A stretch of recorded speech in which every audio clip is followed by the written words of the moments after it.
conduct. Norman Finkelstein, I'd like you to respond to that, and also the timing of this operation coming hours after Fatah and Hamas announced that they had agreed on a document that implicitly recognized Israel within its 1967 borders. Well, I want to first take note that Josh didn't respond to any of my claims about Israel taking hostages, about 9,000. I respected your time, Josh. I respected your time. Please do the same for me.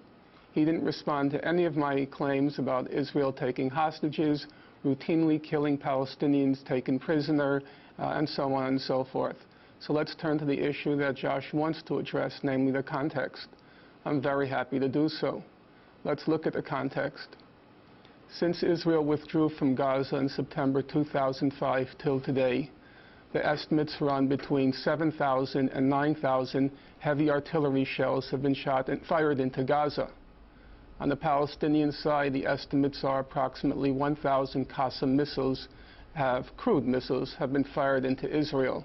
So we have a ratio of between 7 and 9 to 1. Let's look at casualties. In the last 6 months, approximately 80 Palestinians have been killed in Gaza due to Israel artillery firing. Now, on the Israeli side, we hear all these terrible things about these Qassams. Even Shlomo Ben-Ami yesterday in your program, who I respect, he said, what's Israel to do about these Qassams? Well, what does the record show? I mentioned a moment ago, 80 Palestinians killed in 6 months.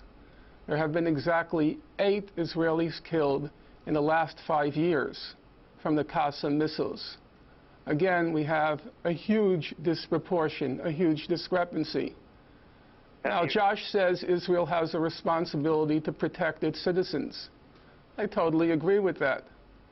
But Hamas is the elected government of the Palestinians. They have a responsibility to protect their citizens. They have a responsibility to get back their 9,000 hostages. They have a responsibility to protect their Palestinian civilians who are being daily attacked by Israel. Mr. Josh says that the... if I might, Amy, I'm ready to respond to that. AIPAC. Yeah, first of all, the folks that have been arrested for participating in terrorist activity against innocent Israeli civilians have been arrested for criminal activity. They were not kidnapped because they were doing their responsible civic duty in no offensive position against Palestinians. In fact, those who are in Israeli jail are there for conducting terrorist activity. Among the people that he mentions that have been killed were killed because they were participating in terrorist activity, shooting missiles, planning terrorist attacks against Israel. Those folks were not innocent civilians who were killed in suicide bus bombings or have had missiles fall on their kindergartens. There's a moral equivalency that your guest is drawing that is fundamentally out of. May I ask Josh a question? It's totally disproportionate and fundamentally incorrect. May I ask Josh? I'd like to ask you a question, Josh. 1,000 of those Palestinian prisoners being held by Israel, according to B'Tselem, the Israeli human rights organization, 1,000 of them are administrative detainees. That is, there have been no charges leveled against them. How do you know what they're being held for? Fundamentally... no, answer that question. There have been no charges and no trial. How do you know what they're being held for? You're trying to filibuster the question. Fundamentally, the Israeli army and the Israeli government arrests Palestinians who are engaged in terrorist activity. That's a proven fact. No, I don't think that's a proven fact. It would be a proven fact if there were court trials. It is a proven fact. How do you know what administrative detainees are being held for? Israel doesn't say, so how do you know? I fundamentally understand the facts, which clearly you do not, which are that Israel takes fundamental legal action to arrest individuals who are engaged in terrorist activity directed against its citizens. There is no moral equivalency to be drawn between a country acting in defense of its citizens and those engaging in terrorist activity in an effort to destabilize and destroy that free and peaceful society. Look, Amy and Juan, as a liberal Democrat who's a longtime listener of this program, I fundamentally believe that the audience and you are in a position to understand that liberal fundamental values which are celebrated in Israel, freedom of the press, women's rights, gay rights, freedom of assembly, freedom of religion, are denied to those living in Palestinian areas and throughout the rest of the Arab world. There's an asymmetry that's involved in the Middle East, which is a country of Israel that is based on fundamental free values that is not replicated in the Arab world, where education systems inculcate children with hatred and teach them that martyrdom and death is preferred over science and math and education. And fundamentally, after Israel's disengagement from Gaza less than a year ago, when the Palestinian people and the authority that leads them had the chance to build a better life for their citizens, they chose not to do that. They destroyed the greenhouses, the economic infrastructure that was provided. They then took the opportunity not to fight terrorism and to provide security for their people, and went the other direction. That's why when these attacks take place through the very arteries, the crossing points and the cargo points that benefit the Palestinian people, Hamas is intentionally harming their own society. That is the fundamental dynamic. None of the other speciousness that we're hearing from our other guests today.